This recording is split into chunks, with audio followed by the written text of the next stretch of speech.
Hey, it's good to see you today. My name is Philip Thomas, pastor of Journey here in Elgin, and this is Tom Burns with the Redeemed Idiots, and we are doing a recap of last night's Revelation. We're in chapter two, actually getting close to the end of chapter two. Finally. I, and we're at the fourth church, right? Yeah. And there's only seven of them. Is Right. that right? Yes, seven is a kind of an important number. Interesting. Interesting. But so we're in the first. Fourth church, Thyatira. I could say Thyatira. Thyatira, yeah. It's kind of like we've talked before. Like if somebody says Revelations, I don't. Yeah, I know what you're talking about. Yeah, Don't freak out. just say things confidently, like you know what you're talking about, and most people will think that you do. Right. So I say it wrong. That's right. So we're getting into this period, and you started off with the previous church. We talked about how that was the beginning of this merger between where Christianity was now actually being accepted, and kind of merging with political power. Well, this is so that would have been kind of going up to 500. Yeah. So I didn't talk about this last night. So yeah, just it's from about 590, I think it is, to 1517. Yes. So this is a long period of church history, about a thousand years, right? And this is kind of representative of when the Catholic Church truly becomes the Catholic Church, right? That it is, that it and its influence is widespread, and it is the one church, especially there at the beginning. Yeah, there were always little sects and things but the dominant, you didn't go ask someone if they were a Christian. You didn't ask them, well, what church do you go to?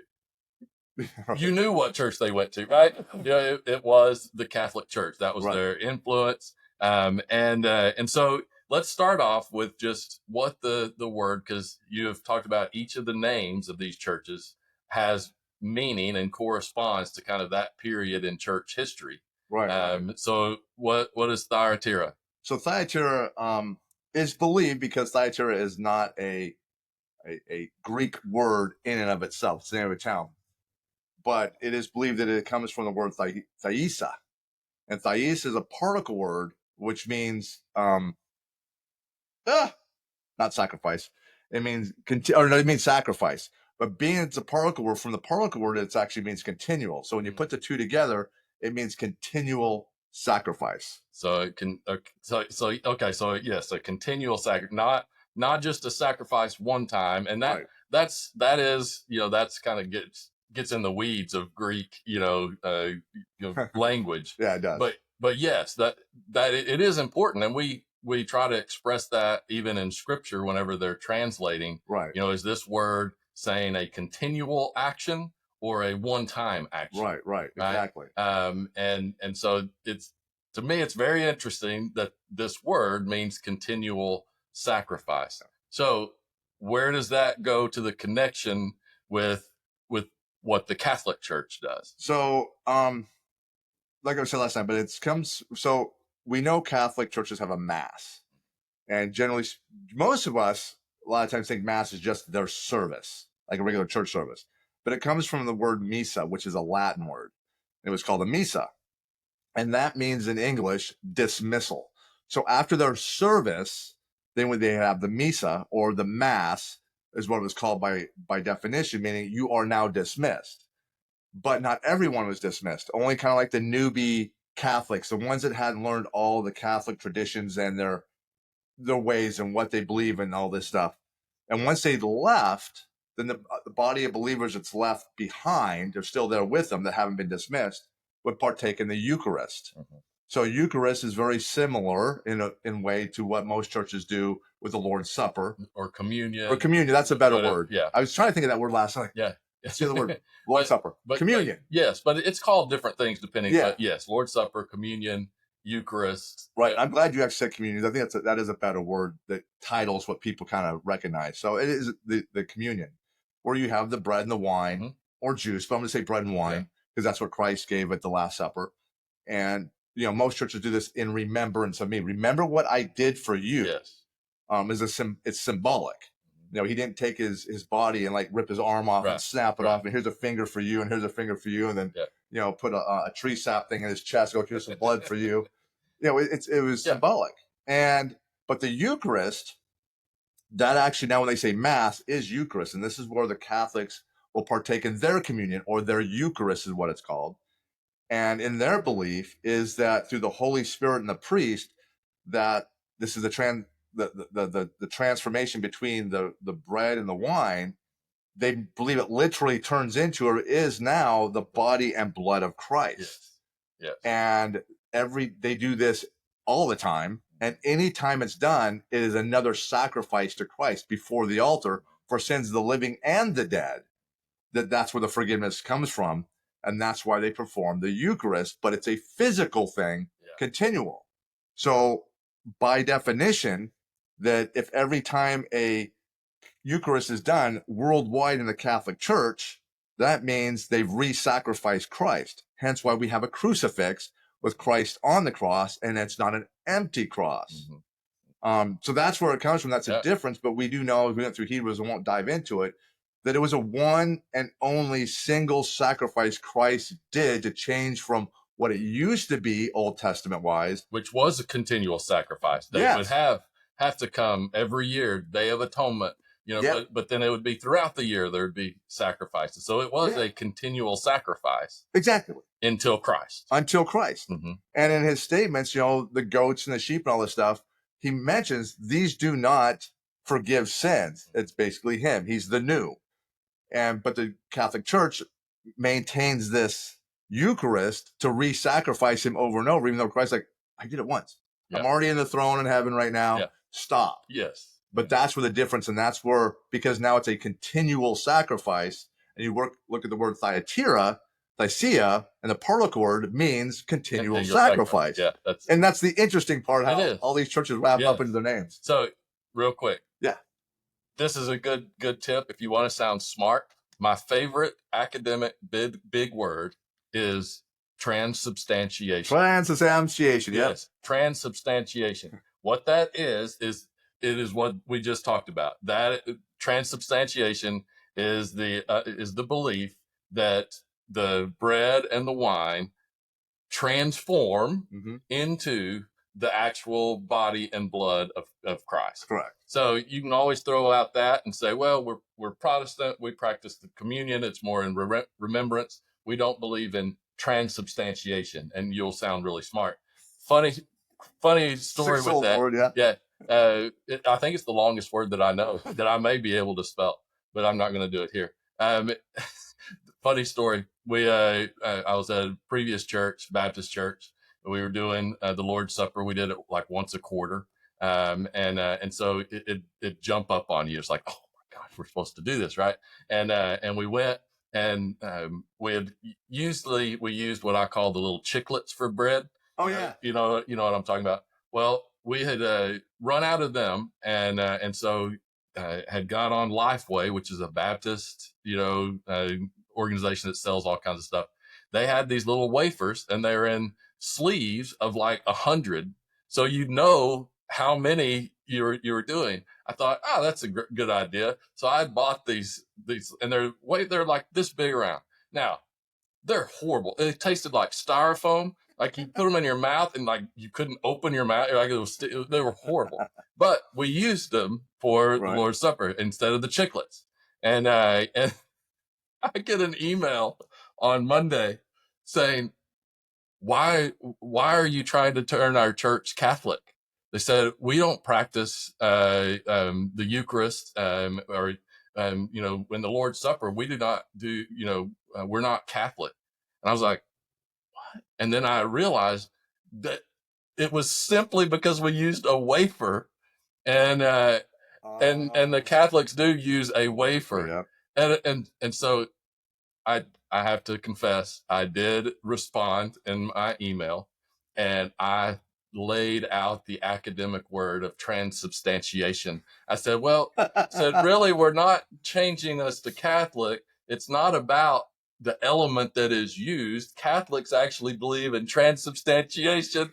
And I did it in a respectful, but yet it was kind of a snarky way. And then I also said, and I bought it from Lifeway, which is Baptist, right? And I actually put the link to where you could, to prove that I bought it from Lifeway. How sad. We are so stupid as in the way we do churches. It's just ridiculous. But it was funny. So I have used the word transubstantiation. You know, I probably don't argue with you after that. He knows too many big words.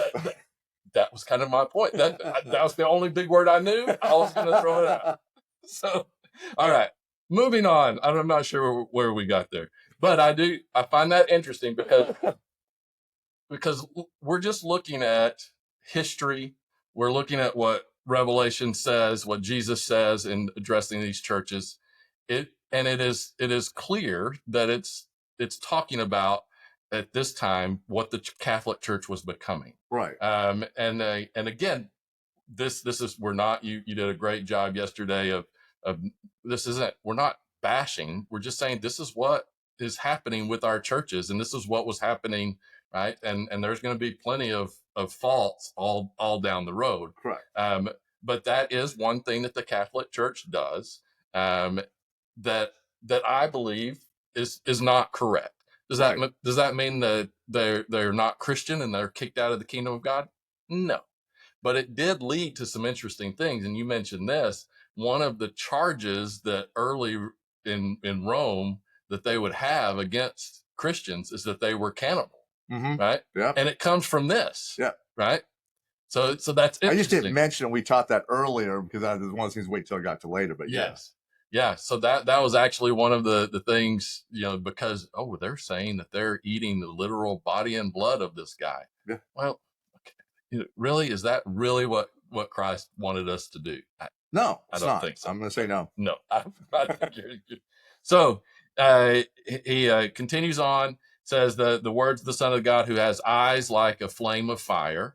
So what's, just real quick, was that analogy? So this goes back to Revelation 1, understanding Christ is.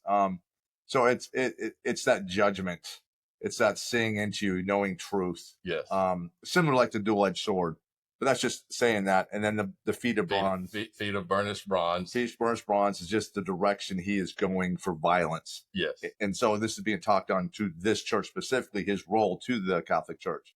But the interesting thing at Thyatira, it's cool. I'm going to say it's cool kind of how Christ was able to put things also into their culture, because this is where they were the town that was known for their bronze work and furnaces and all these things that they did for work. There's other things they did, but it's interesting how fire and bronze and flames and all this is something that was what they're known for. So there's also this parallel to understanding this is related to this town and this church. Yeah. It's good stuff. That is, man. This Jesus guy, he's pretty smart. It sure seems like it. Really, it's crazy.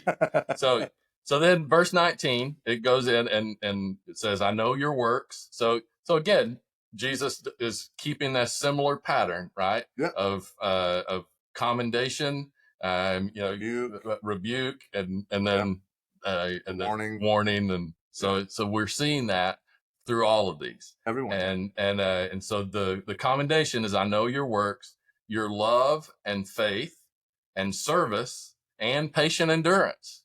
So these are faithful people, right? And that your latter works exceed the first. Right. So you talked about this and recognizing, especially connecting with service, right? Right. Of what the Catholic Church has done to provide kind of a social ministry to the world, right, is quite incredible. And it's insanely awesome, really. It really is. Yeah. So whenever it says, in your latter works exceed the first, that's kind of bringing us up to present day. Yeah, in a sense, exactly. right? That would be a constant. They keep increasing from where they started in their works and their services to where we are today. And I hit some numbers out there. These are just basically research Google stuff to understand a little bit more about the Catholic Church and what these works really were, and understand what works are biblically.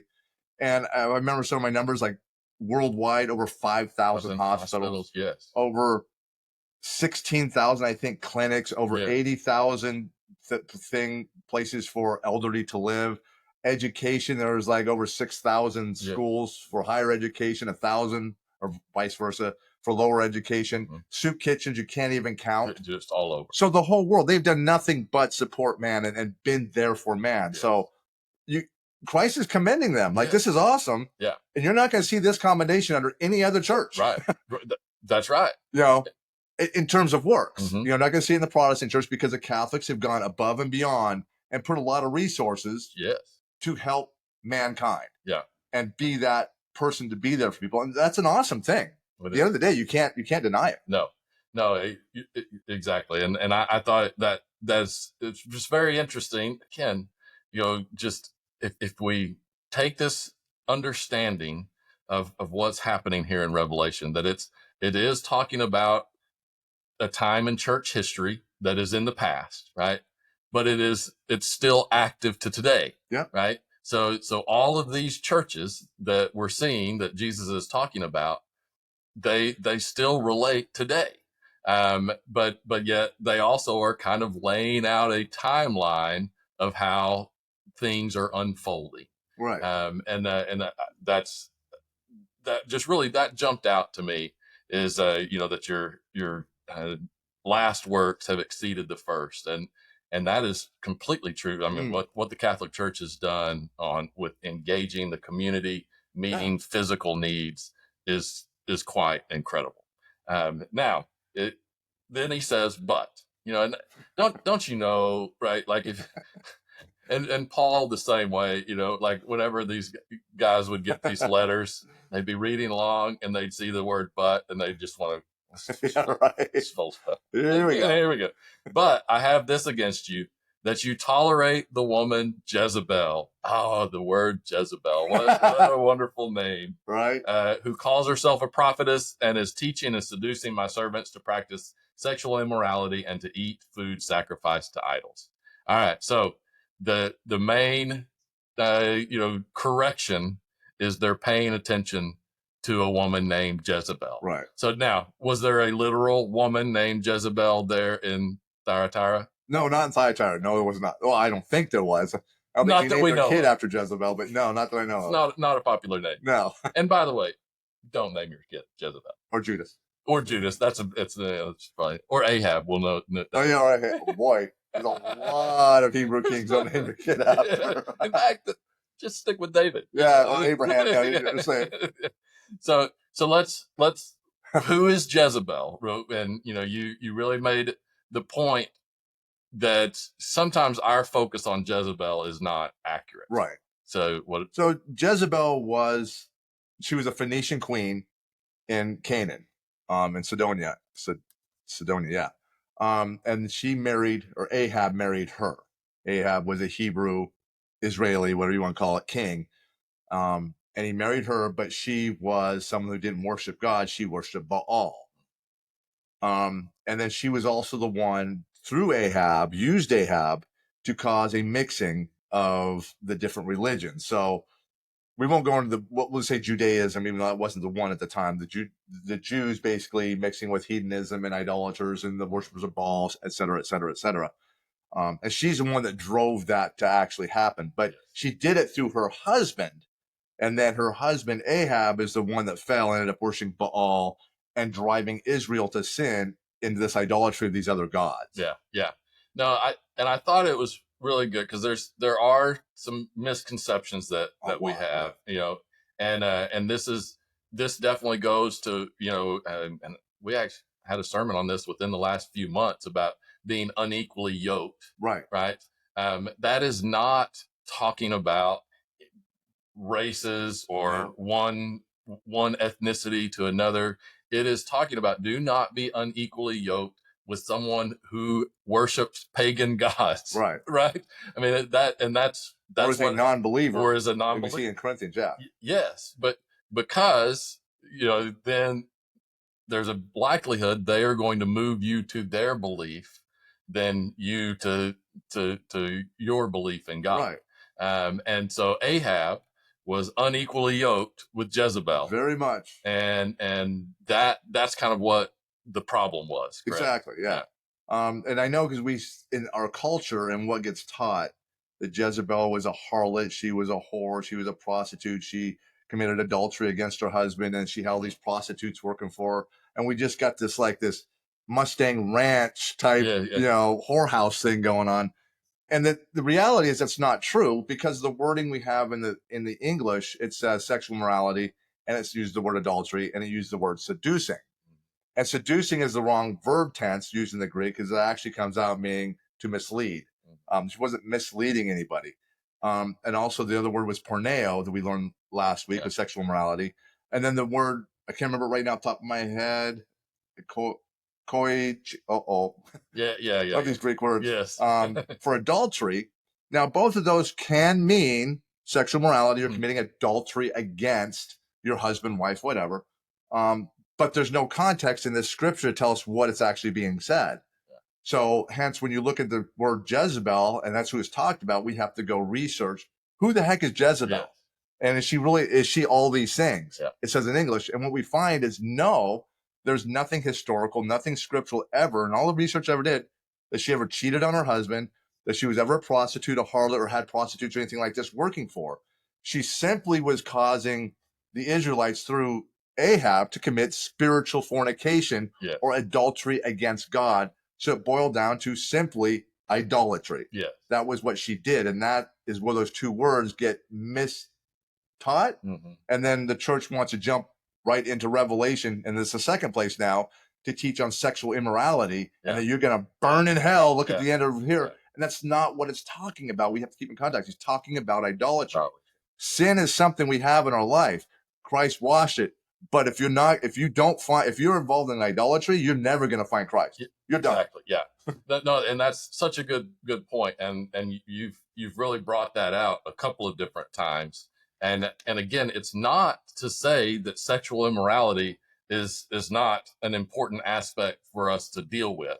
It's just we need to understand the context, but it should be more important for us to focus on idolatry than the actions, because who you worship will dictate your actions, right? And so often we focus only on the action, and not helping people to change who they're worshiping, right? And that's what. So Jezebel, she was an evil person, not because she was sexually immoral, but because she worshipped pagan false gods, which, by the way, were demonic, right?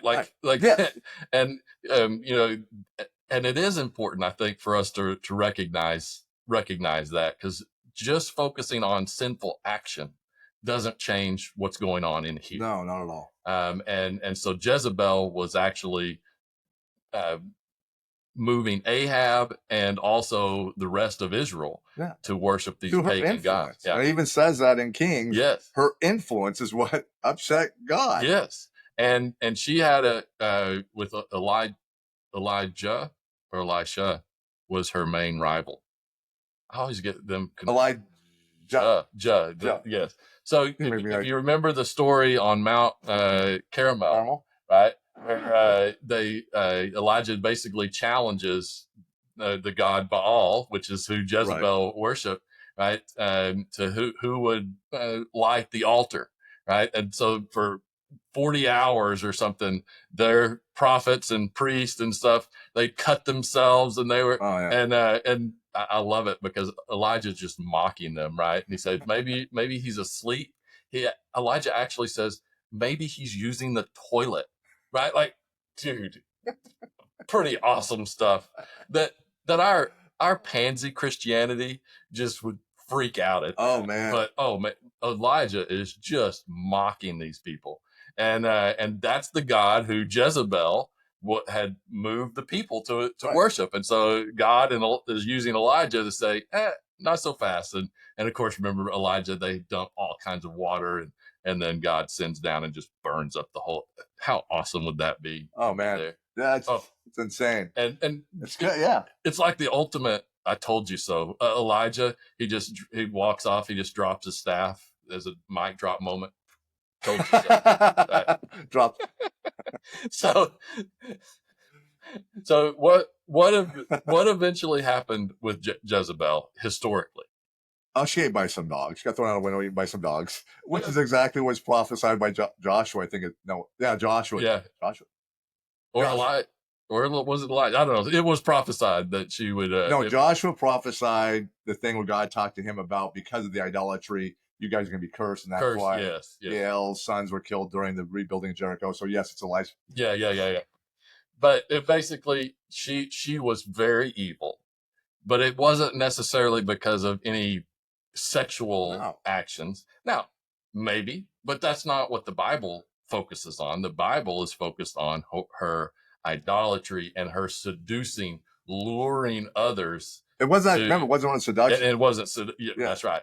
But basically luring them and influencing them to worship a pagan right god. And she did that through her husband, who's the king. Mm-hmm. So if you go back to where we were teaching about Balaam, it wasn't the women who got men, they'll just kind of lured over to idolatry. She used Ahab, yes. And being the king, that's why he used the worst of all of them at this point, that caused Israel to sin. Yeah. She is the instigator, but he's the one that took the reins of control. I am the king. Yes. You will worship Baal. Here's a statue of him. That's right.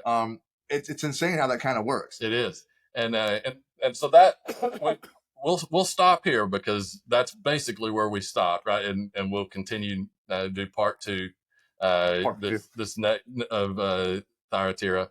But I think there's a very important aspect, and you've brought it out a couple of times, especially when thinking about Revelation. So a lot of times when we think about Revelation, we think about the world just becoming so immoral, and we point to different actions that people are doing, specifically with sexual immorality type actions.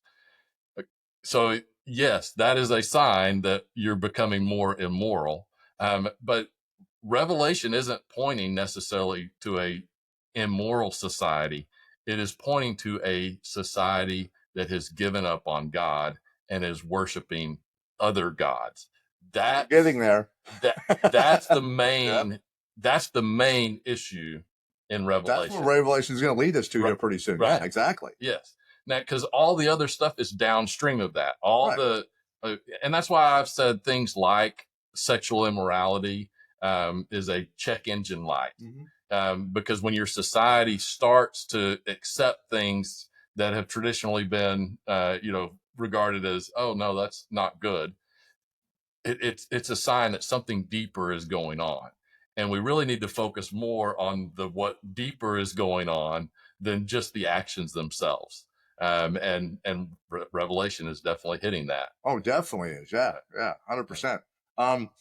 So in the sexual morality, but then I think you always bring it up. You have always, especially when you're doing the Sermon on the Mount, was this the checkbox kind of religion thing that's going on, and that's not the thing. You can speak of sexual morality. I get it, but anger, hostility, violence, rape. I mean, there's so many things that then in reality, not as one is not worse than the other. No. Because you think the original so-called sin was just a simple disobedience. Yes. I'm going to eat this stupid apple or this stupid fruit anyways. Yeah. A simple disobedience killed every human being.